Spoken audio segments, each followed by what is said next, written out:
सहनावतु सहनौ भुनक्तु सह वीर्यं करवावहै तेजस्विनावधीतमस्तु मा विद्विषावहै। ओम शांति शांति शांति।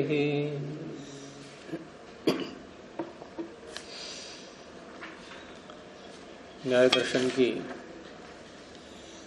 92वीं कक्षा चलेगी। कुछ पूछना है पीछे का? 76वां पेज 34वां सूत्र साध्यत्व अवयव संदेह नीचे पंक्ति है। यद उक्तम अवयवी सद्भावात् इति, अवयव की विद्यमानता होने से अयम अहेतु, यह अहेतु कारण नहीं है। साध्यत्व सिद्ध होने से साध्यम तावत एतत् कारणेभ्यो द्रव्यांतम।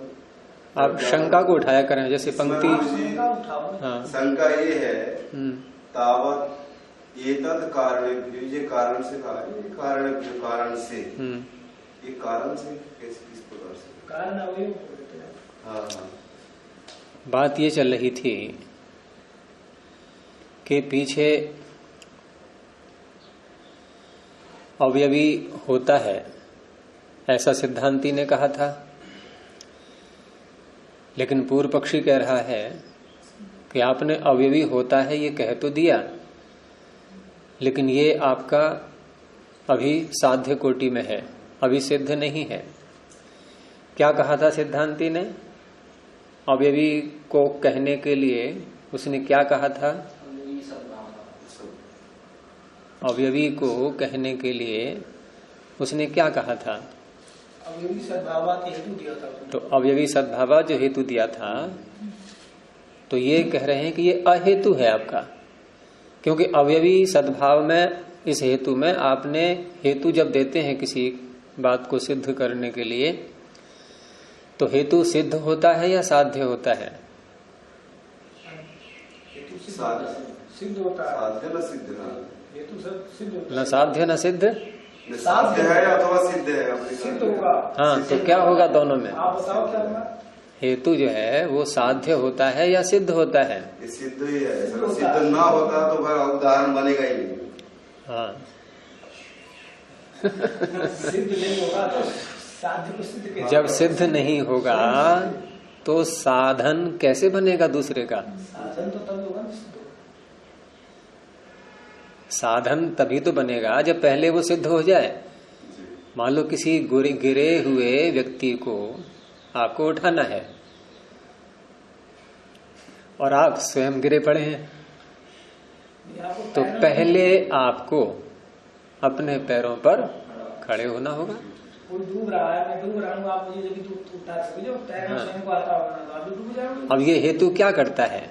ये जो सिद्ध नहीं है उसको सिद्ध करता है, और स्वयं ही यदि असिद्ध हो तो कैसे सिद्ध करेगा? तो पहले स्वयं इसको सिद्ध होना होगा। तैरने वाला को ले डूबते हैं, ये नहीं, इनका उदाहरण ये था कोई व्यक्ति यदि डूब रहा है, इनका उदाहरण ये था कोई व्यक्ति यदि डूब रहा है तो उसको बचाने वाला जो आएगा वो भी यदि डूब रहा हो तो बचा पाएगा? उसको तैरना आना चाहिए। ये तैरना आना चाहिए का तात्पर्य सिद्ध है, वो तैरने में सिद्ध है, और जो डूब रहा है वो तैरने में सिद्ध नहीं है, वो साध्य है, उसको तैरना भी सिखाना है। तो दोनों यदि ऐसे ही हो कि जो तैरना ही नहीं जानते हो और बचाने पहुंच गया वो स्वयं डूबेगा। तीसरा आया, वो भी ऐसा ही निकला, वो भी डूबा। एक ओर से सब डूबते चले जाएंगे, तो एक तो आए ऐसा जो तैरना जानता हो।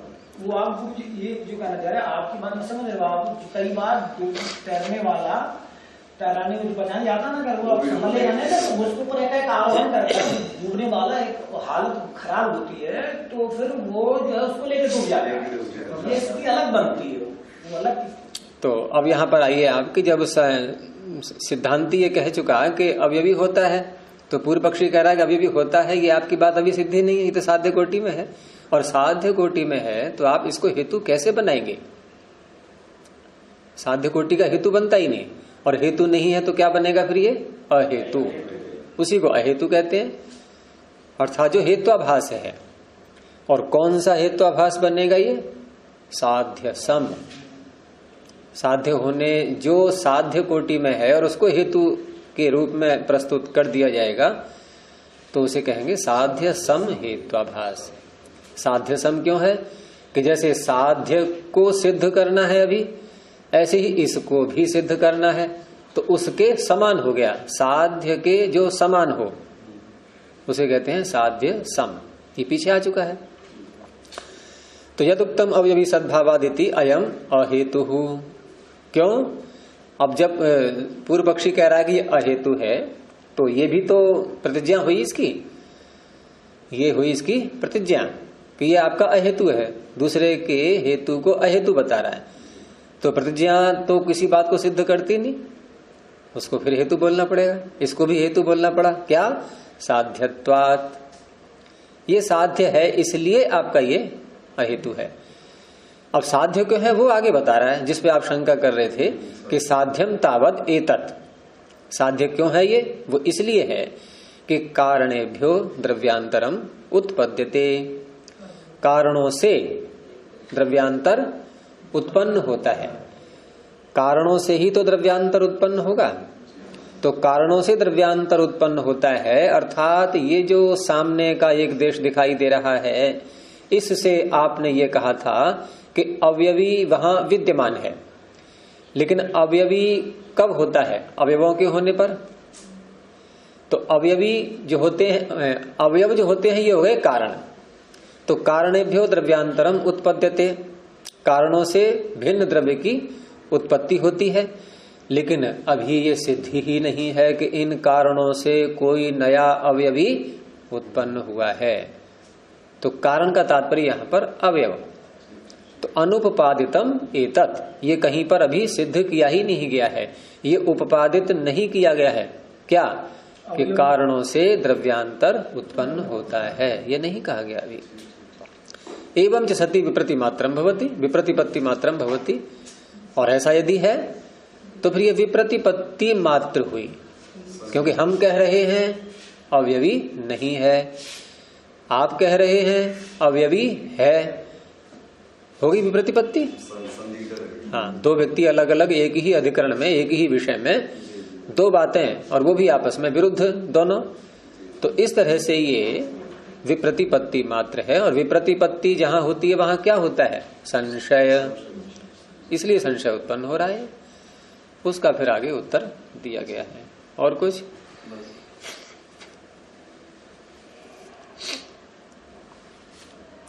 एक एक पंक्ति का एक एक शब्द पूरा पूरा ढंग से लगाया करो, खूब बार बार बार बार।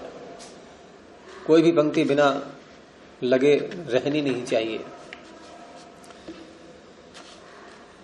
कभी कभी क्या होता है, हम लोग अर्थ करते समय, पंक्ति लगाते समय, विचार करते समय कोई संदिग्ध स्थल रह जाता है तो उसको यूं ही छोड़ देते हैं, प्रमाद कर देते हैं उसमें कि चलो देखा जाए क्या है, इतना अगर छूट भी जाएगा तो कोई बात नहीं। अब जब ये धारणा बन गई हमारी इतना छूट जाएगा तो कोई बात नहीं, तो फिर आगे और भी छोड़ेंगे हम। अब दांत में कोई तिनका घिस जाए तो जिह्वा कोई दांत में तिनका हिलक जाए तो जिह्वा मान जाएगी कि चलो हिलक गया, हिलक जाने दो, एक आध तुनका पड़ा रहेगा दांत में, कोई बात नहीं है, मैं अपने चैन से बैठूं मुख में। नहीं बैठेगी चैन से, वो लगी रहेगी। भले ही वो निकालने में समर्थ नहीं हो पा रही है, मानेगी नहीं। फिर क्या करते हैं हम लोग, नहीं निकाल पाती है जिह्वा तो फिर कोई अन्य उपकरण लेते हैं, सुई वगैरह, हालपिन है, कुछ भी है, लेकिन माने जिह्वा नहीं मानेगी। आंख में कोई कण गिर जाए, अरे छोटा सा गिर गया है, रहना छोड़ो, चैन नहीं पड़ेगा। तो ऐसे ही ये होना चाहिए। इसीलिए विद्वान को क्या कहा गया उसमें, योग दर्शन में, अक्षिपात्र कल्प। कल्प किसे कहते हैं? अक्षिपात्र कल्प, अक्षिपात्र तो हो गया, अक्षि का जो पात्र है आंख, आंख को एक पात्र मान लिया है।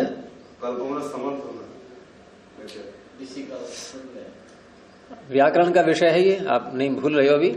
कल्प जो है ये प्रत्यय है एक, कल्पप, कल्पप 3 प्रत्यय है ये एक ही अर्थ में, कल्पप, देश्य, देशीयर। और ये किस अर्थ में होते हैं? ईशत असमाप्तौ। बनाओ सूत्र, बोल दिया मैंने, सूत्र पूरा बोल दिया, क्रम से बना दो, बोल दो आप इसको,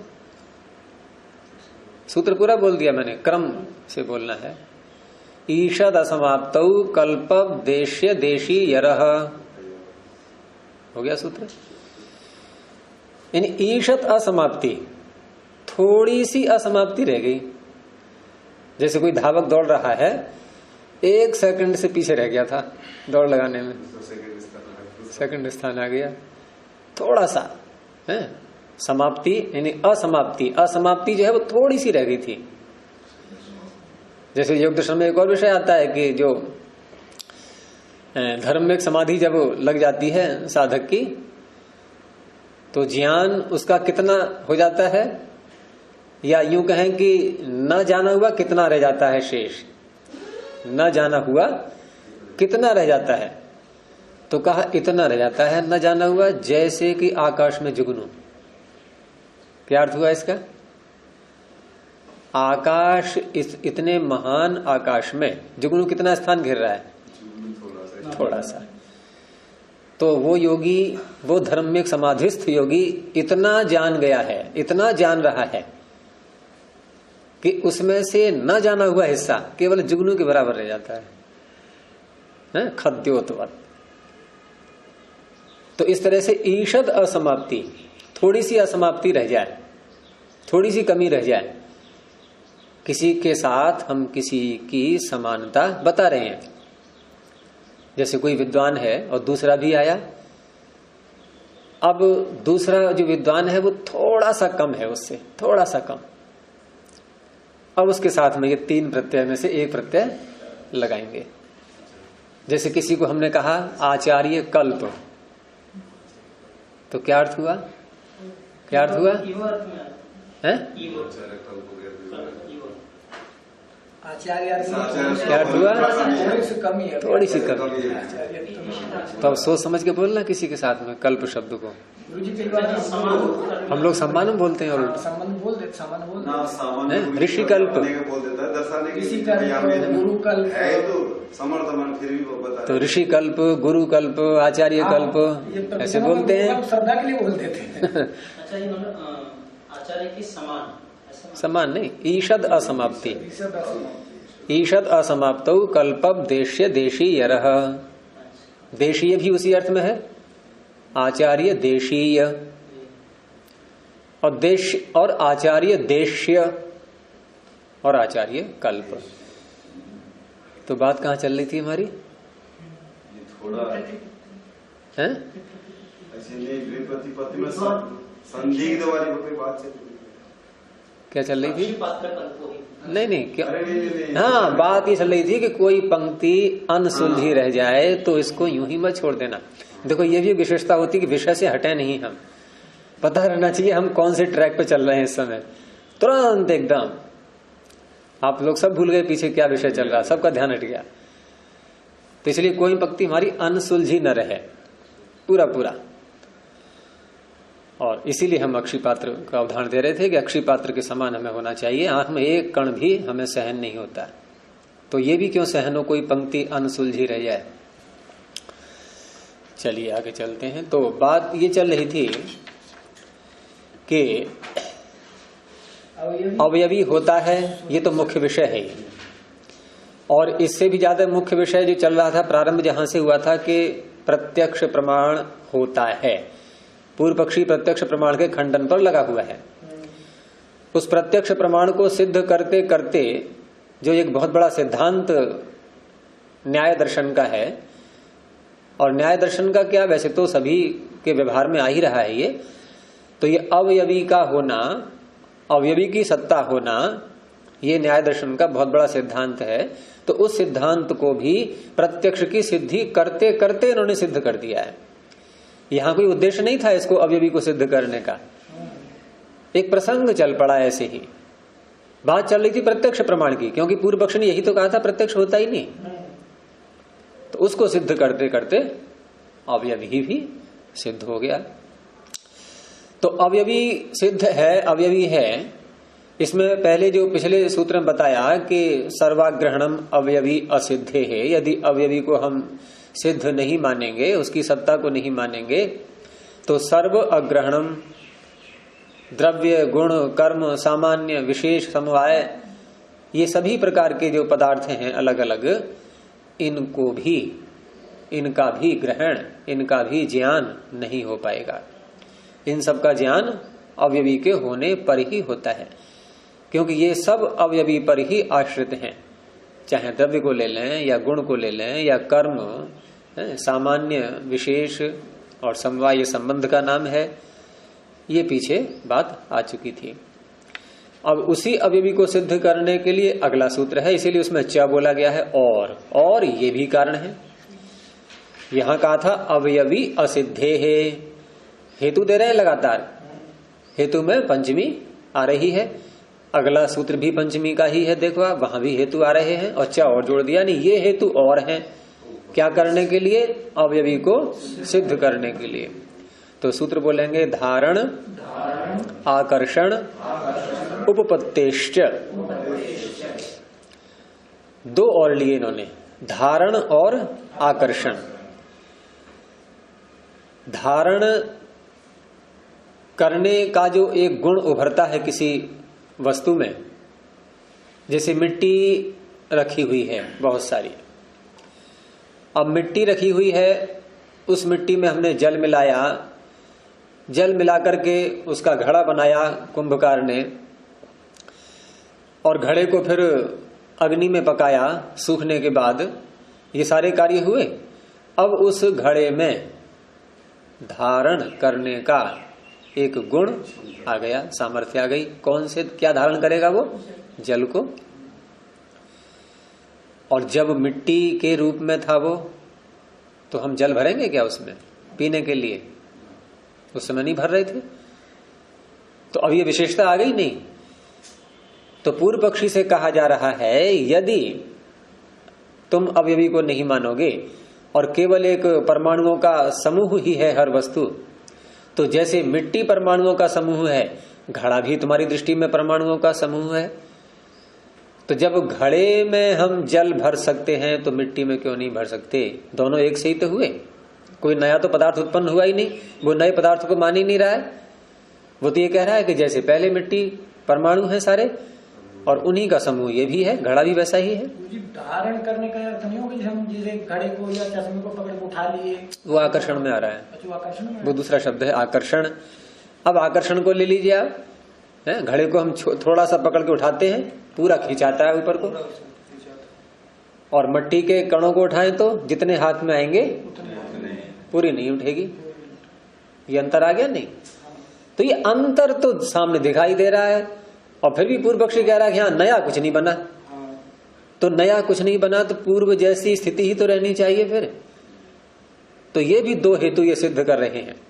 आटा रखा है थाली में सूखा, अब वहां जितना उठाएंगे उतना ही उठेगा, लेकिन उससे जब रोटी बन गई है तो रोटी, और उसमें धारण क्या होगा? रोटी में आप जो है सब्जी रख के लोग खाने लगते हैं, सब्जी को धारण कर लिया रोटी ने, घी लगा दो उसमें, घी को धारण कर लिया उसने, हाँ। और आकर्षण है, आकर्षण, महिला जब रोटी पलटती है तवे पर तो थोड़ा सा हिस्सा पकड़ती है उसका और पूरी उठ जाती है।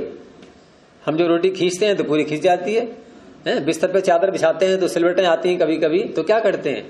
एक कोना पकड़ करके उसको खींचते हैं, अब कोना खींचते हैं सारी चादर खींच जाती है। कहीं से खींच लो आप, छोटे, ऐसा नहीं है कि सारे अणु उसके पकड़े हम तब खींच पाएंगे।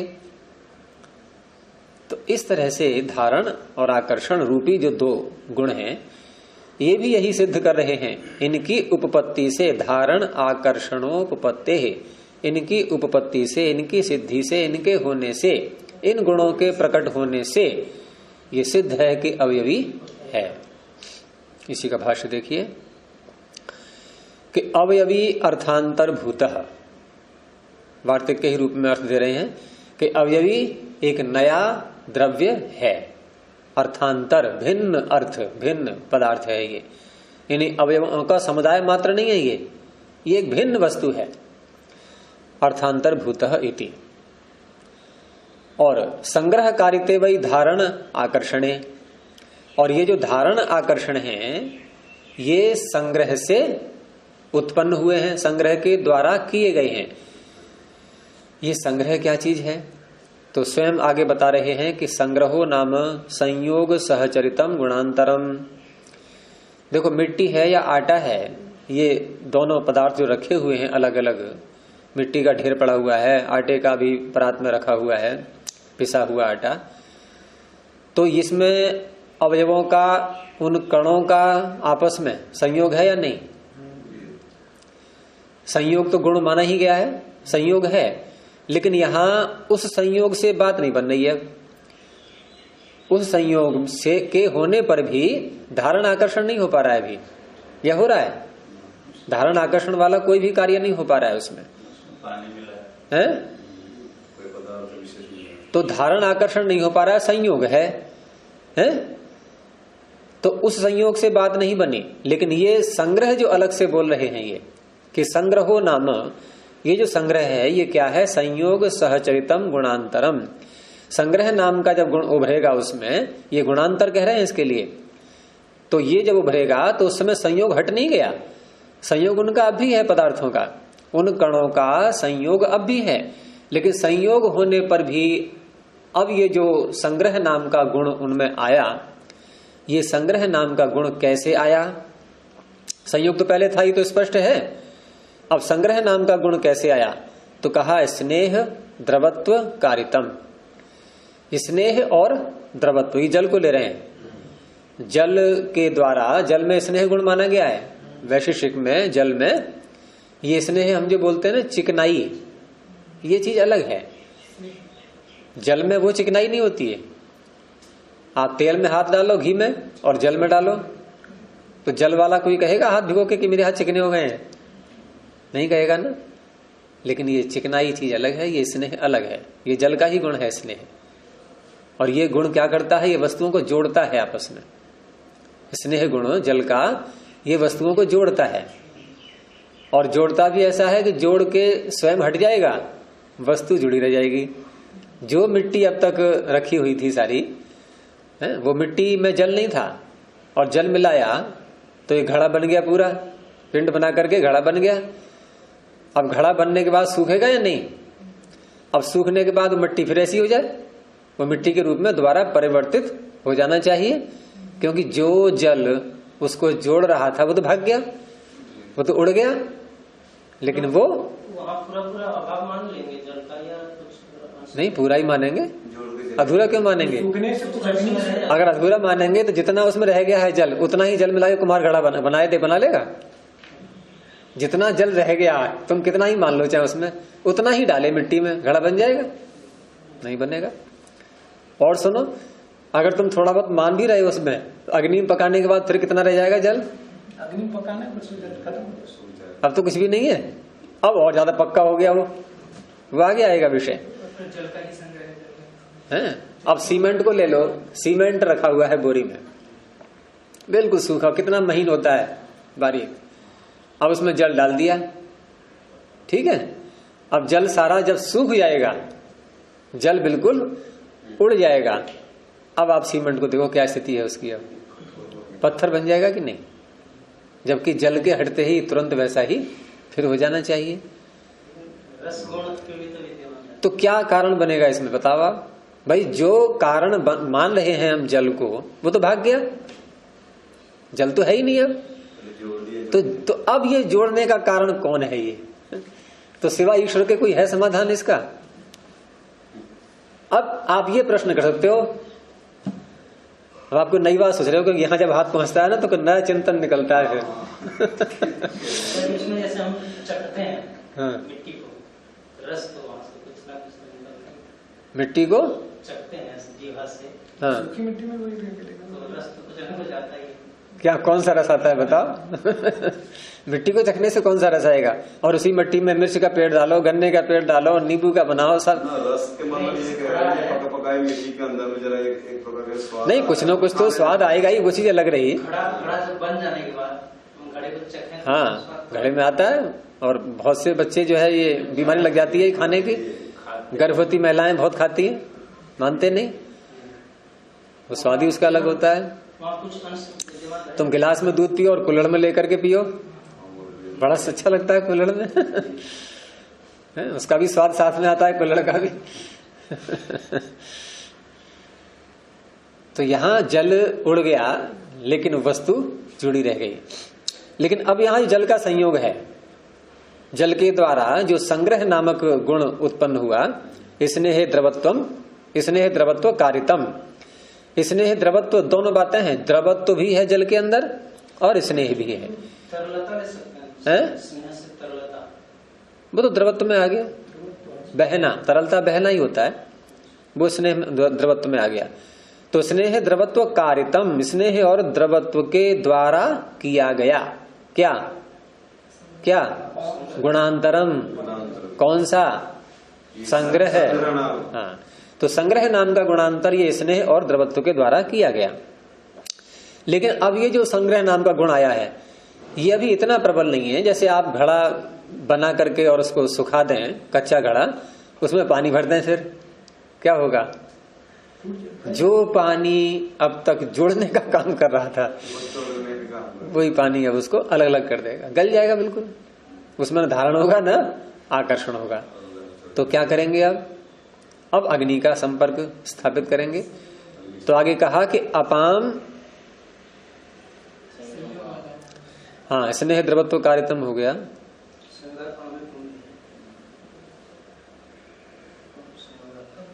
अपाम के इधर ले नहीं, हाँ, इसके साथ जुड़ जाएगा ये, स्नेह द्रवत्व कारितम अपाम संयोगाद आमे कुंभे। आमे, आम कहते हैं कच्चे को, आम कहते हैं ना कच्चे को, या नहीं? आम का अर्थ, आम का अर्थ कच्चा, आम संस्कृत का शब्द है, आम का अर्थ कच्चा। जैसे किसी को बीमारी लग जाती है, हाँ, तो आम, आम बोलते हैं इसको हिंदी में, आम आ रही है, तो क्या होता है? भोजन का रस कच्चा ही निकलता है इसके, उसे आम कहते हैं। तो आमे कुंभे, कच्चे घड़े में है, अपाम संयोगात, जल के संयोग होने से ये स्नेह द्रवत्व कारितम गुणांतरम संपन्नम, अपनी तरफ से आप जोड़ लीजिए संपन्नम है, स्नेह द्रवत्व के द्वारा किया गया ये गुणांतर उनमें हो गया। अपाम संयोगात, जल के, अब शब्द हमेशा बहुवचन में ही आता है, जल का वाचक है ये, तो अपाम संयोगात आमे कुंभे। अब दूसरा संयोग, अग्नि संयोगात पक्वे, ये प बना लीजिए, म को मक्वे लिखा हुआ है। अग्नि संयोगात पक्वे, पके घड़े में अग्नि के संयोग से क्या? अध्याहार करिए, गुणांतरम कारितम, ये अग्नि संयोग से उत्पन्न हुआ, ये पके घड़े माना जाएगा। तो अब इतना सारा बनने के बाद वो घड़ा अब धारण और आकर्षण गुणों से संपन्न हो चुका, और ये धारण आकर्षण गुण पहले उसमें नहीं थे मिट्टी के ढेर में। तो इसलिए जब ये गुण हमें दिखाई दे रहे हैं, धारण आकर्षण वाली सामर्थ्य उसमें आ चुकी है, तो इससे पता लग रहा है कि अवयवी नया उत्पन्न हुआ है, और उसके अंदर ये सामर्थ्य है धारण आकर्षण की। यदि तू अवयव, ये अवयव बना लेना, इसको ई की मात्रा हटा देना, अवयवी। यदि तू अवयव कारिते अभविष्यताम, अब अभ्युपगम से बोल रहे हैं कि यदि ये धारण और आकर्षण अवयव कारिते अभविष्यताम, अवयवों के द्वारा ही किए जाते, क्या क्या किए जाते? धारण आकर्षण, द्विवचन है ये, अभविष्यताम, लिंग लकार, किस अर्थ में आता है? अतिपत्ति अर्थ में, क्रिया की अतिपत्ति। हाँ, क्रिया की अतिपत्ति क्या होती है? क्रिया का सिद्ध न होना, ये वही प्रयोग में आता है जहां क्रिया असिद्ध होती है, उसकी अतिपत्ति उल्लंघन हो जाता है क्रिया का। है, यदि ऐसा होता तो ऐसा होता, लेकिन ऐसा हुआ ही नहीं है। यदि सूर्य न निकलता तो दिन न होता, सूर्य तो निकल आया, कभी संभव ही नहीं है ऐसा। या हम आगे के लिए कहते हैं यदि कल सूर्य नहीं निकलेगा तो दिन नहीं होगा। यदि महर्षि दयानंद न होते, सत्यार्थ प्रकाश न होता। अच्छा जी, सप्तपद ब्राह्मण में एक ऐसा 14वें कंडिका में ऐसा उत्थानिका दिया हुआ है, यद हर वही सूर्यो न उदयति, यद हर वही चंद्रमा न उदयति, यद हर आपो नयंती। कहते हैं यद हर ब्राह्मण स्वाध्यायो न रहिते, तद हर वही सूर्यो न उदयति, चंद्रमा न। तो वो सूर्य वहां पर उन्होंने ज्ञान के अर्थ में लिया है, आपो नयंती। तो इस तरह से जहां क्रिया की अतिपत्ति हो, वो चाहे भूतकाल का विषय हो या भविष्यत काल का हो। कोई छात्र पढ़ा और अनुत्तीर्ण हो गया, उससे कह रहे हैं यदि तुम परिश्रम से पढ़ते तो उत्तीर्ण हो जाते। ये भविष्यत काल है, ये क्या ना भूतकाल है, नहीं है। अब क्या अर्थ हुआ इसका? वो परिश्रम से नहीं पढ़ा और अनुत्तीर्ण हो गया, यानी जो बात कही जा रही है वो नहीं हुई। यह है क्रिया की अतिपत्ति। तो यहां पर भी कह रहे हैं यदि तू अवयव कारिते अभविष्यताम, यदि ये धारण और आकर्षण अवयव के द्वारा ही संपन्न हो जाते तो वो जो ढेर पड़ा हुआ है सारा, उसी में धारण आकर्षण होने लगता, लेकिन वहां तो नहीं हो रहा है। तो इसलिए आगे कहा कि पांशु राशि प्रभृतिषु अपि अज्ञास्यताम, जो पांशु की राशि पड़ी है घड़ा बनाने के लिए या अन्य कहीं पर धूल पड़ी हुई है, आटा पड़ा हुआ है, ये सारी वस्तुएं ही सब आ जाएंगी उसमें। प्रभृति आ गया ना शब्द, पांशु राशि प्रभृति। प्रभृति किसे कहते हैं? आदि, आदि अर्थ में आता है ये। तिष्ठद्गु प्रभृति नीच, कहीं आदि शब्द लगाते हैं पाणिनि, कहीं प्रभृति लगाते हैं, दोनों का एक ही अर्थ है। तो पांशु राशि आदि जो अनेक प्रकार के पदार्थ इकट्ठे ढेर के रूप में पड़े रहते हैं, उनमें भी अज्ञास्यताम, ये जाने जाने चाहिए थे। कौन? धारण और आकर्षण, और उनमें नहीं होते, स्पष्ट है। हो गया। तो द्रव्यांतर अनुत्पत्त उच्च, तो इस तरह से द्रव्यांतर की अनुत्पत्ति होने पर, उत्पत्ति न होने पर, क्योंकि पूर्व पक्षी नहीं मान रहा है, उत्पत्ति न होने से क्या होगा कि तृण उपल काष्ठादिषु, तृण पड़े हुए हैं बहुत सारे, अलग अलग तिनके हैं, उपल हैं छोटे छोटे टुकड़े, पत्थर के, कंडों के, मिट्टी के ढेले, कुछ भी ले लें। उपल का मतलब कोई भी अलग अलग टुकड़े होते हैं, टुकड़े, वो सारे उपल शब्द से कह देते हैं उनको। तो उपल पड़े हुए हैं, काष्ठ लकड़ियां, लकड़ियों के टुकड़े पड़े हुए हैं, लकड़ियां हैं अलग अलग रखी है। मान लो कुर्सी बनानी है, लेकिन कुर्सी भी बनी नहीं है अभी, उसके अलग अलग जो अवयव हैं वो तो बना लिए हैं बढ़ई ने, लेकिन उनको अभी जोड़ा नहीं है, फेविकोल लगा के, कीलें लगा करके उनको अभी जोड़ा नहीं है, अलग अलग रखे हुए हैं। तो इन सब में जतु संगृहीतेषु अपि, जतु के द्वारा इनमें संग्रह नाम का गुण ले आने पर भी, जतु के द्वारा इकट्ठा कर देने पर भी, जतु ये अलग अलग पदार्थों में अलग अलग प्रकार से आ जाएगा। जतु से आप ले लो एक सामान्य रूप से चिपकाने वाली, जोड़ने वाली कोई भी वस्तु, वैसे जतु का अर्थ होता है लाख। लाख जो होती है ना, लाक्षा। अब यहां जतु से तात्पर्य कोई भी, मतलब उनको जोड़ने वाली वस्तु हो। जैसे तिनकों को जोड़ना है, आप फेविकोल से जोड़ दो। जैसे मान लो तिल रखे हुए हैं बहुत सारे, अब तिल हैं तो तिलों को जोड़ना है तो गुड़ डालेंगे ना, उसमें चाशनी में डाल देंगे, गोंद। हाँ, तो लाक्षा गोंद ही तो है एक प्रकार से। तो चिपकाने वाली, एडहेसिव बोलते हैं ना इंग्लिश में, कोई भी वस्तु हो ऐसी, वो सब जतु शब्द से यहां ले लेंगे। तो तिनकों को जोड़ना, उपलों को जोड़ना है, और काष्ठ आदि जो लकड़ी के अलग अलग टुकड़े हैं इनको जोड़ना, तो ये सब जतु के द्वारा जोड़ दिए जाने पर भी जतु संगृहीतेषु अपि न अभविष्यताम, नहीं होने चाहिए थे। क्या? धारण आकर्षण, धारण आकर्षण इनमें भी नहीं होने चाहिए थे।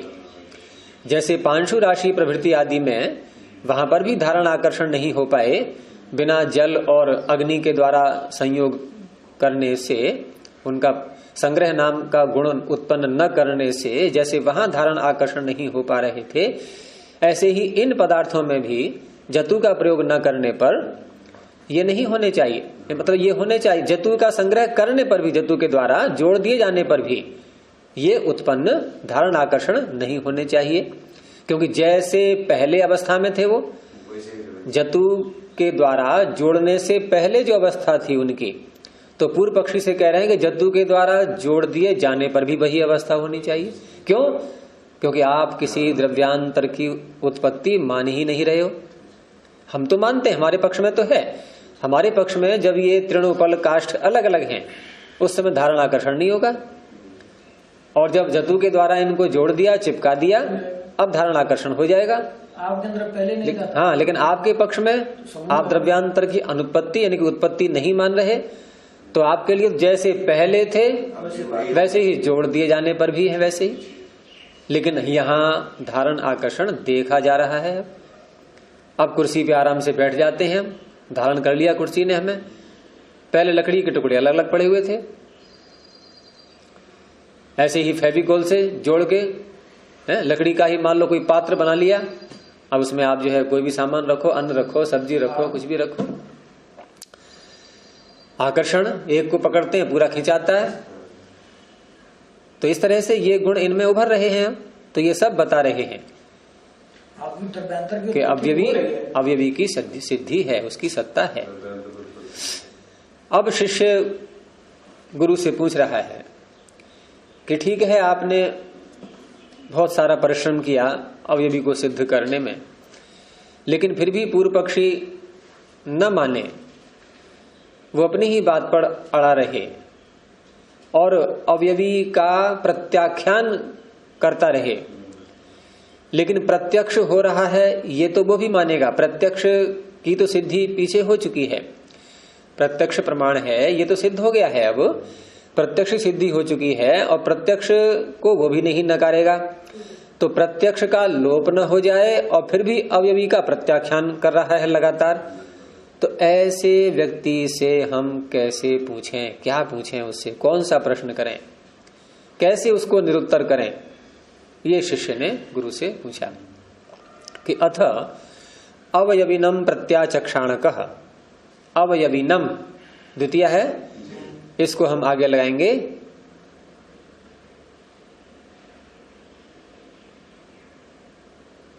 नहीं, ये तो इसका हो गया कर्म चक्षाण का, चक्ष धातु का, कि अवयविनम प्रत्याचक्षाणकः। प्रत्याचक्षाणकः ये करता है यहाँ मुख्य व्यक्ति, कि जो अवयवी का प्रत्याख्यान कर रहा है, ठीक है, उस व्यक्ति से हम क्या पूछें? तो ये कर्मवाची वाक्य आ रहा है, आगे क्रिया आ रही है अनुयोक्तव्य, किम अनुयोक्तव्य, उस पर हम क्या अनुयोजन करें, कौन सा प्रश्न दागें, उससे कौन सा प्रश्न करें, किससे?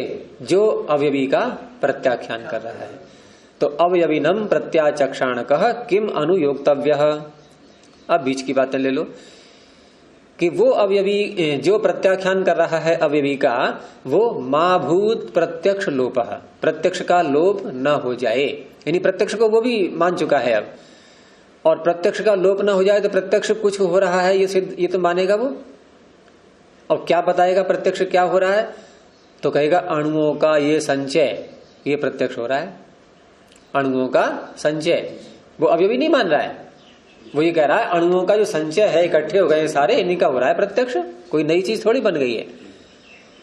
तो माभूत प्रत्यक्ष लोप, प्रत्यक्ष का लोप न हो जाए इसलिए अणु संचयम दर्शन विषयम प्रति जानानः, अणुओं के संचय को दर्शन का विषय मानता हुआ।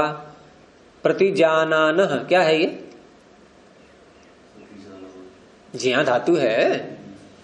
अरे प्रति, ज्या से पहले प्रति लगाते हैं तो क्या अर्थ होता है? प्रतिज्ञा, स्वीकार करता, स्वीकार करना, अपनी बात को स्वीकार करना। तो वो क्या स्वीकार कर रहा है? यहाँ पर शानिस प्रत्यय हो गया है, ज्या को जा आदेश हो गया, ज्या जनोर जा। तो प्रतिजानानः अणुसंचयम दर्शन विषयम, अणुओं का संचय ही दर्शन का विषय है, ये कर रहा है वो प्रतिज्ञा। तो ऐसे व्यक्ति से किम अनुयोक्तव्य, क्या प्रश्न किया जाए? समझ में आ गया? अर्थात प्रत्यक्ष को वो भी स्वीकार कर रहा है, अवयवी को मानता नहीं। और उससे पूछा भाई तुम्हें क्या दिख रहा है, फिर प्रत्यक्ष हो क्या रहा है? तो कह रहा है अणुओं का संचय हो रहा है प्रत्यक्ष, बस। तो अब उससे क्या पूछेंगे हम? तो ये पूछेंगे, उत्तर दे रहे हैं आगे कि एकम इदम द्रव्यम, ये जो द्रव्य है ये एक है, क्योंकि उसने कहा अणुओं का संचय, अणुओं का संचय ये प्रत्यक्ष हो रहा है। तो अणुओं का संचय एक वचन है, ये अणु संचयम, अणुओं का संचय, ये उसने माना था। तो एक वस्तु तो है, यानी एकत्व की भावना तो आ गई, एकत्व बुद्धि तो बन गई। तो एकम इदम द्रव्यम, ये द्रव्य एक है। इति एक बुद्धि है विषयम, उस एक बुद्धि का, जो एक बुद्धि बनी, एक के रूप में ज्ञान हुआ कि कोई एक है, उस बुद्धि का, उस ज्ञान का विषय क्या है? ये पर्यनुयोज्य, ये उससे पूछो। पर्यनुयोजन लगाओ उस पर, है उस पर ये प्रश्न करो कि आपने जो अणु के संचय को दर्शन का विषय कहा, तो ये अणु का संचय जो है ये कितने हैं? एक है। अब ये एक बुद्धि जो बनी, इस एक बुद्धि का विषय क्या है? अब विषय, जब प्रश्न आया कि विषय क्या है, वो अब दो प्रकार से उत्तर दे सकता है वो। तो उससे उत्तर न लेकर के प्रश्नकर्ता स्वयं ही उससे कह रहा है कि अगर तुम ऐसा कहोगे तो ये होगा, ऐसा कहोगे तो ऐसा होगा।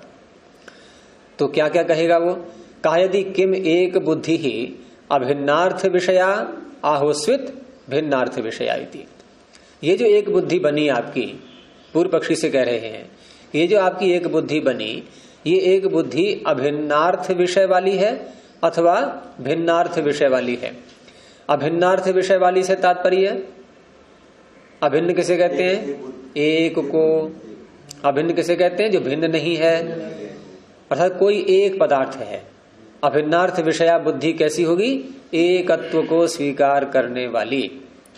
और दूसरा उत्तर वो दे सकता है कि भिन्नार्थ विषया, कि बहुत सारे अणुओं का समूह है ये, और बहुत सारे यानी अनेक अणुओं का समुदाय। तो अनेक अणुओं, अनेक अणु तो मान रहा है, वहां संख्या है अनेक, और उस अनेक से एक बुद्धि उत्पन्न मान रहा है। ये हो गया मिथ्या ज्ञान। अनेक में एक बुद्धि, और दूसरा क्या है? एक में एक बुद्धि। अनेक में एक बुद्धि और एक में एक बुद्धि। तो यदि वो ये कहता है कि अभिन्नार्थ विषया, तो ये तो एक में ही एक बुद्धि हुई, ये सिद्धांति को भी स्वीकार है। और दूसरा वो ये कह सकता है कि भिन्नार्थ विषया, कि अनेक अणुओं का संग्रह है, ये समुदाय है। तो ये इसमें अगर एक तो बुद्धि मान रहा है वो, तो ये मिथ्या ज्ञान होगा, ये आगे बताएंगे। तो किम एक बुद्धि अभिन्नार्थ विषया इति आहुस्वित भिन्नार्थ विषया इति। अब दोनों बातों में से कह रहे हैं कि ऐसा कहता है तो ऐसा होगा, ऐसा कहता है तो ऐसा होगा।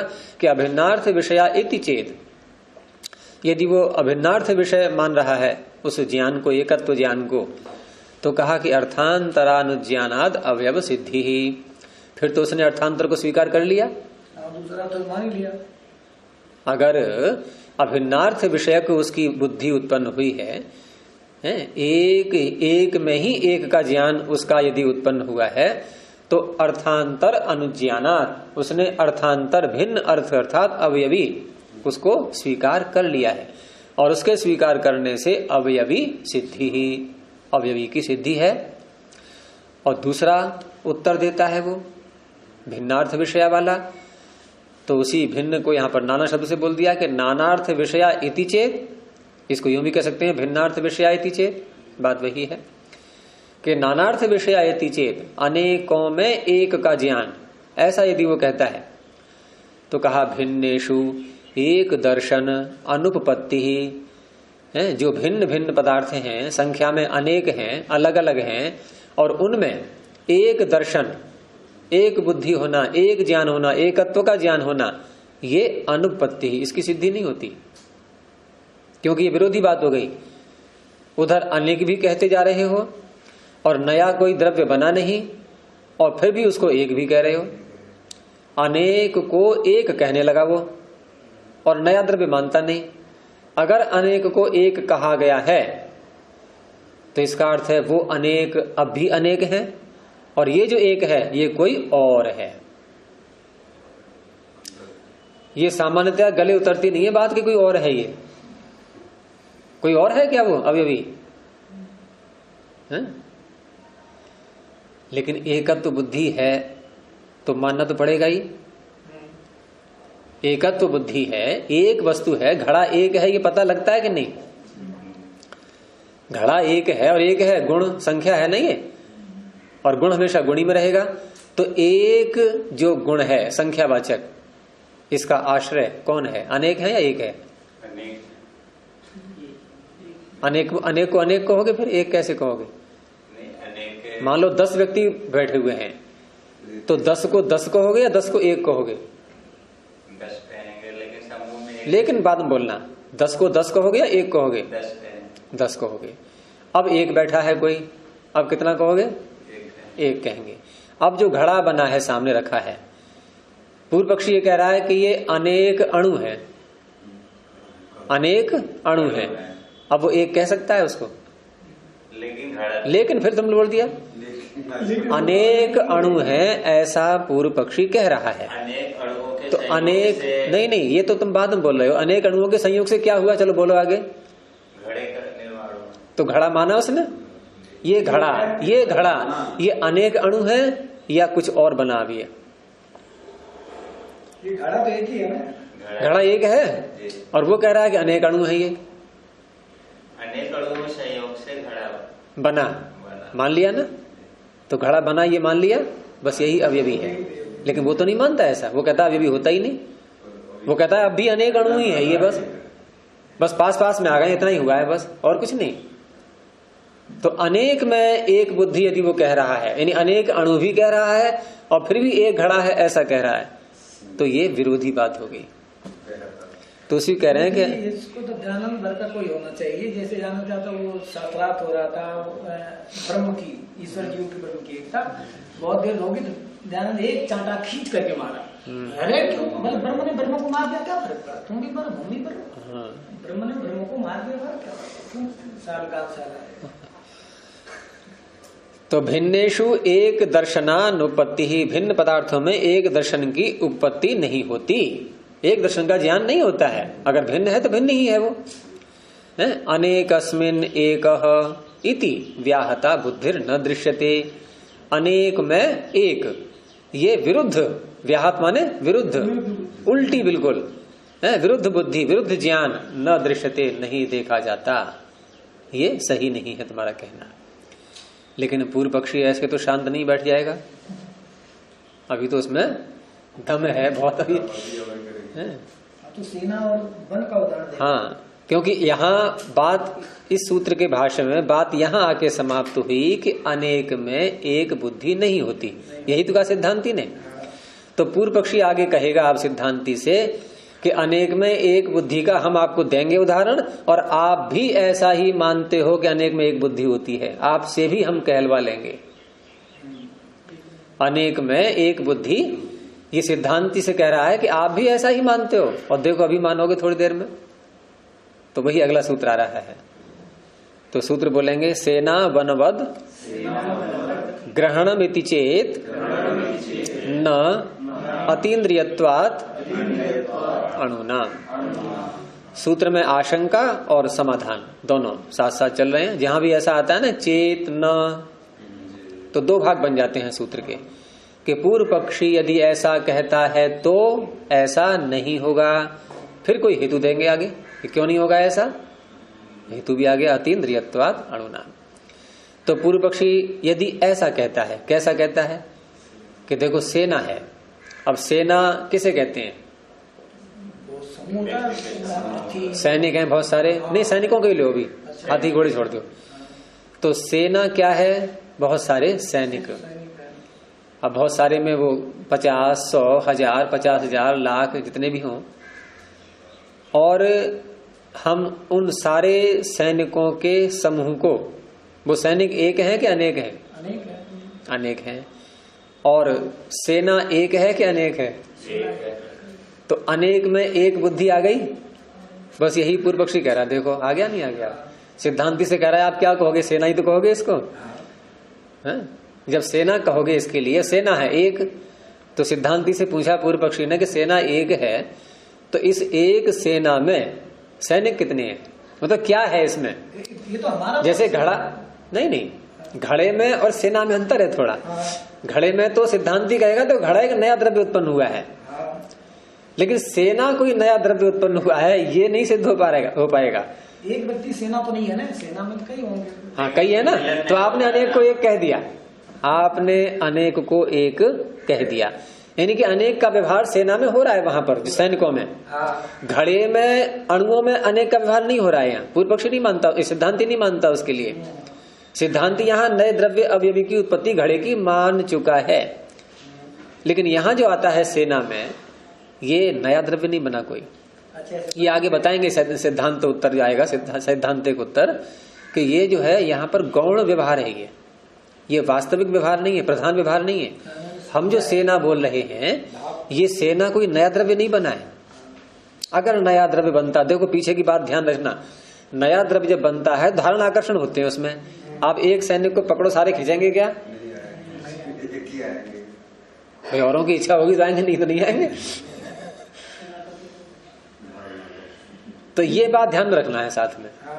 अब यहाँ धारण आकर्षण तो है नहीं कि बहुत सारे सैनिक हो गए अब इनमें धारण आकर्षण हो गया, खींचा खांची करो सारे खींचेंगे एक साथ, ऐसा नहीं है। नहीं, वो धारण आकर्षण वही घटाना है, केवल मारना वरना नहीं। वो तो वहां भी है, घड़े का थोड़ा हिस्सा तोड़ दो, वो चीज अलग रही। तो यहाँ सेना में अनेक में एक का ज्ञान, ये पूर्व पक्षी सिद्ध करना चाह रहा है। सिद्धांति से कह रहा है कि देखो यहाँ है नहीं है, और आप मेरी बात का खंडन कर रहे हो कि अनेक में एक का ज्ञान होगा तो व्याहत बुद्धि होगी, विपरीत बुद्धि होगी। तो आपकी भी यहाँ विपरीत बुद्धि है, फिर तो आप अनेक सैनिकों को एक सेना कैसे बोल रहे हैं? दूसरा वन, वन क्या है? वृक्षों का समूह। तो वृक्ष एक है कि अनेक हैं? यानी वन क्या है? अनेक वृक्षों का समूह, और उसको हमने वन कह दिया। वन कितने हैं? एक, तो अनेक में एक बुद्धि हो गई। वहां भी धारण आकर्षण नहीं है, नया द्रव्य नहीं बना, कोई भी नया अवयवी नहीं बना। एक वृक्ष खींचेंगे तो सारे नहीं खींचेंगे, एक को काटा और उसी वही खींचेगा बस। और चादर पकड़ते हैं सारी खिंचाती है, गली हुई चादर नहीं, सही सलामत। तो इस तरह सेना और वन में जब अनेक में एक का व्यवहार हो सकता है, तो फिर हमने जब घड़े में कह दिया कि अणुओं का संचय है, बहुत सारे अणुओं का, और एक बुद्धि हम बना रहे हैं उसमें, तो क्या आपत्ति है आपको? अवयवी को नहीं मानते हम? तो ऐसा यदि पूर्व पक्षी कहे, सेना और वन का दृष्टांत दे करके यदि वो आरोप लगाए, अवयवी का खंडन करने लगे, तो क्या कहेंगे कि ना, ऐसा नहीं। क्यों? क्योंकि पहली बात तो यह है कि ये दृष्टांत, ये जो दिया है सेना और वन का, ये दृष्टांत पूर्व पक्षी दे ही नहीं सकता। कारण क्या है कि पूर्व पक्षी से यदि हम ये कहें कि आपने इसमें सेना में अनेक को एक कहा, तो अनेक में से अब एक चीज पकड़ो, क्या है? वो क्या कहेगा? एक सैनिक पकड़ लिया मान लो। ये एक सैनिक क्या है?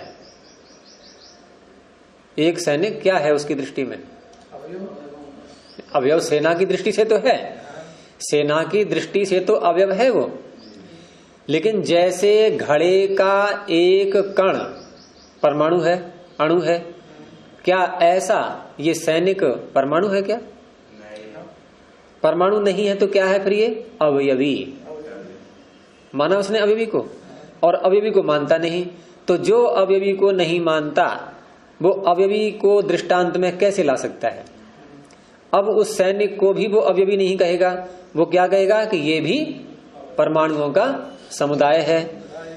और परमाणु होते हैं अतीन्द्रिय, परमाणु अतीन्द्रिय, तो अतीन्द्रिय होने से परमाणु दिखाई देते नहीं, परमाणुओं का समुदाय भी नहीं दिखता। एक वस्तु, एक अणु जब अतीन्द्रिय है तो अणुओं का समुदाय भी अतीन्द्रिय होगा, तो वो सैनिक भी उसके लिए अतीन्द्रिय हो गया। जब अतीन्द्रिय हो गया तो अनेक सैनिकों का ये समूह है, वो अनेक उसको कहाँ दिखाई देंगे? फिर वो भी नहीं बनती बात। वो एक भी नहीं दिखाई देता, वो एक दिखाई देता है। हाँ, तो ये दृष्टांत सेना का या वन का पूर्व पक्षी दे ही नहीं सकता। तो वही कह रहे हैं अतीन्द्रियत्वात् अणुनाम। तो अतीन्द्रियत्वात् अणुनाम इसको घटाने के लिए हमें वहां तक पहुंचना पड़ेगा कि जिस सैनिक को वो सैनिक कह रहा है उसकी दृष्टि से वो भी सैनिक नहीं है, वो भी अवयवी नहीं है, वो भी अवयवों का ही समुदाय है, परमाणुओं का समुदाय है, और परमाणु का समुदाय अतीन्द्रिय होता है। तो इसलिए ये दृष्टांत उसके दृष्टि से नहीं बनेगा। तो आगे भाष्य देखिए इसी का कि यथा सेनांगेषु वनांगेषु च, सेनांग अर्थात सेना का अंग जो अलग अलग सैनिक हैं, वनांगेषु वन के अंग जो अलग अलग वृक्ष हैं, उनमें दूरात अगृह्यमाण पृथक्त्वेषु, जो दूर से जिनका पृथक्त्व गृह्यमाण नहीं हो रहा है। दूर खड़ी है सेना, दूर खड़े हैं वृक्ष, तो अलग अलग हैं ये नहीं पता लगता है। पूरा आपको एक समूह दिखाई देगा। हवाई जहाज से आप यात्रा करो मान लो और नीचे कोई बाग मिल जाए तो क्या कैसे दिखाई देगा? कोई एक बहुत बड़ा सा कोई पेड़ है, एक लगता है नहीं, अलग अलग वृक्ष हैं ये नहीं पता लगेगा आपको। तो दूरात अगृह्यमाण पृथक्त्वेषु, जो दूर से जिनका पृथक्त्व अगृह्यमाण है, गृहीत नहीं हो रहा है, उस अवस्था में एकम इदम, यह एक है, इति उपपद्यते बुद्धि ही, ऐसी बुद्धि बनती है कि ये एक है, सेना एक है, वन एक है, ऐसा। एवं इसी प्रकार से अणुषु संचितेषु, अणुओं में भी, कौन से अणु? संचितेषु। ये पूर्व पक्षी कह रहा है, ध्यान रखना, पूर्व पक्षी ये कह रहा है कि दूर से सेनांग और वनांग, सैनिक और वृक्ष ये नहीं दिखाई देते और एक बुद्धि बन जाती है, यानी अनेक में एक बुद्धि बन गई। ऐसे ही अणुओं में भी जो घड़ा हमें दिखाई दे रहा है अणुओं से बना है, तो एवं अणुषु संचितेषु इकट्ठे कर दिए गए, और अगृह्यमाण पृथक्त्वेषु, अलग अलग इनका ग्रहण नहीं हो रहा है। वहां तो दूर से नहीं हो रहा था, वो साथ में जोड़ना पड़ा इसको, यहां पास में से भी नहीं हो रहा है। घड़े में अणु दिख रहे हैं अलग अलग, वहां तो उसको कहना पड़ा दूर से, यहां कहेगा दूर से, वो यहां नहीं कह सकता। तो एवं अणुषु संचितेषु, लेकिन दृष्टांत उसने उस रूप में ले लिया है कि वहां दूर से है, ये तो बात छोड़ दी उसने, कह तो दिया है दूर से, लेकिन बुद्धि में क्या घुसा है उसके कि अनेक में एक बुद्धि बन गई, वो दूर वाला कारण को हटा दिया है थोड़ी देर के लिए। ऐसे ही यहां पर भी अणुओं में भी अणुषु संचितेषु अगृह्यमाण पृथक्त्वेषु, यहां भी इनका अलग अलग ग्रहण नहीं हो रहा है, ऐसे अणु हैं ये। और एकम इदम इति उपपद्यते बुद्धि ही, ये बुद्धि बन जाती है। सहयोगी ने बात अब पूर्व पक्षी की, यहां भी एक बुद्धि बन गई ऐसी, जैसे वहां एक बुद्धि बन गई वैसे ही यहां एक बुद्धि बन गई। तो एक बुद्धि जब बन गई तो हम क्यों माने कि नया कोई अवयवी उत्पन्न हो गया है घड़ा नाम का है? और अगर मानते हो तो जैसे वहां सेना शब्द का व्यवहार हो रहा है ऐसे यहां भी घड़े का व्यवहार कर लो, और वहां भी अनेक में एक का व्यवहार हो रहा है सेना के रूप में, ऐसे यहां भी घड़े में अनेक का एक व्यवहार हो रहा है। हम क्यों माने एक किसी नए अवयवी को? उसी को आगे खोला, ये वार्तिक के रूप में था ये सूत्र का अर्थ कि यथा गृह्यमाण पृथक्त्वानाम सेना वनांगानाम, समझ में आ रहा है कि जैसे जिनका पृथक्त्व गृह्यमाण है, जिनका पृथक्त्व, ये अगृह्यमाण पाठ ही मिलता है इसमें, लेकिन गृह्यमाण से भी अर्थ बन जाएगा कि यथा गृह्यमाण पृथक्त्वानाम सेना वनांगानाम, जैसे सेना और वन, सेना के अंग सैनिक, वन के अंग वृक्ष, इनको हम पास पास में जाते हैं, दूर दूर अलग अलग देख लेते हैं, ये पृथक पृथक है ऐसा पता लग जाता है कि नहीं। लेकिन आरात, दूर से, आरात ये अव्यय है दूर अर्थ में, दूर से, कारणांतरतः ये भिन्न कारण बन गया, दूर से ये भिन्न कारण बन गया, ये लगाना पड़ेगा आपको साथ में, आरात कारणांतरतः, यानी आरात रूपी दूर से ये जो नया कारण बन गया, इस कारण से क्या हुआ? पृथक्त्वस्य अग्रहणम, अब इनके पृथक्त्व का ग्रहण नहीं हो रहा है दूर से देखने पर। ऐसे ही वृक्षों का दिया कि यथा गृह्यमाण जाति नाम पलाश इतिवा खदिर इतिवा, जैसे हम किसी वन में जाते हैं, एक एक पेड़ को देखते हैं अलग अलग पास में जाकर के, ये पलाश का है, ये खदिर का है, दिख रहे हैं नहीं सारे, लेकिन न आरात जाति ग्रहणम भवति, लेकिन उन्हीं का आरात दूर से देखने पर जाति ग्रहण नहीं होता। न को इधर लगा लेना, आरात जाति ग्रहणम न भवती, जैसे पीछे था न, ऐसे यहां पर भी हो गया। वहां न कहां पे है पीछे वाले वाक्य में, जरा बताना मुझे। अग्रहणम में अ है नहीं है? अरे वहां अग्रहणम कह दिया, यहां न ग्रहणम भवती कह दिया, बात तो एक ही है, बात तो एक ही है। वहां है अग्रहणम और यहां न ग्रहणम, तो न ग्रहण सिद्ध बनता है अग्रहण। तो यहां पलाश है या खदिर है, ये आरात जाति ग्रहणम न भवती, दूर होने के कारण से जाति का ग्रहण नहीं होता है।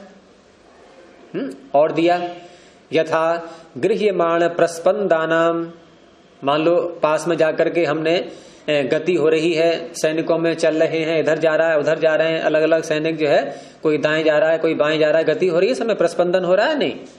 लेकिन न आरात स्पंद ग्रहणम, लेकिन दूर से उस गति का भी ज्ञान नहीं होता। अच्छा, ऐसे ही नहीं, यहां तक तो हुआ ये, यहां तक ये दिखाया इन्होंने कि पूर्व पक्षी का ही अर्थ कर रहे हैं। पूर्व पक्षी कह रहा है कि हम पास में जाकर के तो इन वस्तुओं को अलग अलग देख लेते हैं, लेकिन दूर से इनका ग्रहण नहीं होता, और फिर भी ये अलग हैं, अनेक हैं, ये तो पता ही है, ज्ञान तो है ही हमें, और फिर भी इनमें एक बुद्धि हो जाती है।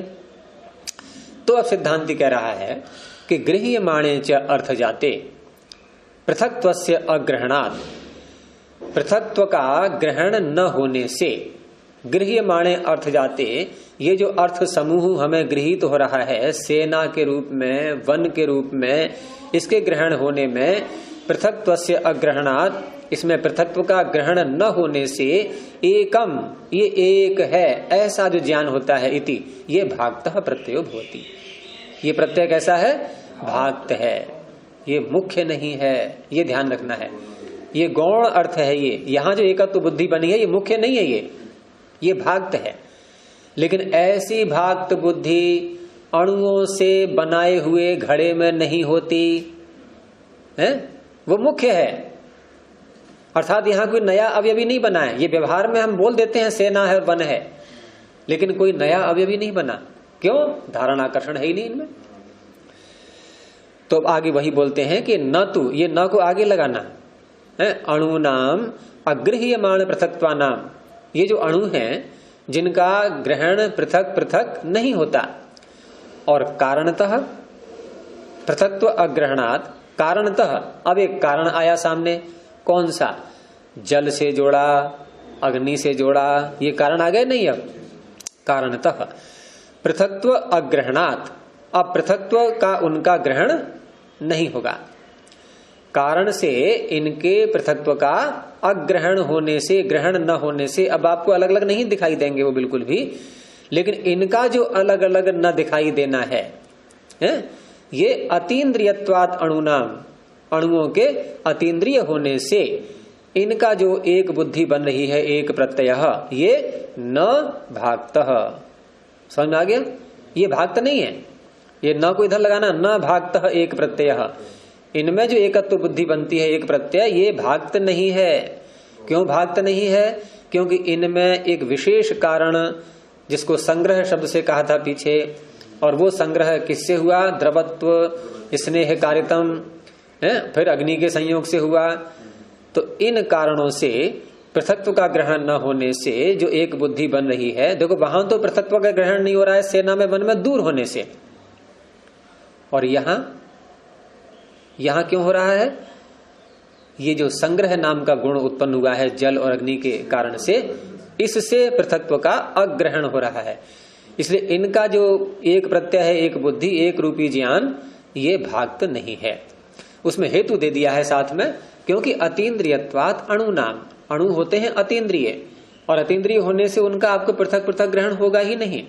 लेकिन सेना के सैनिक और वन के वृक्ष, ये अणु नहीं है, ये अणु नहीं है, और अणु न होने से उनका ग्रहण हो जाएगा पृथक पृथक।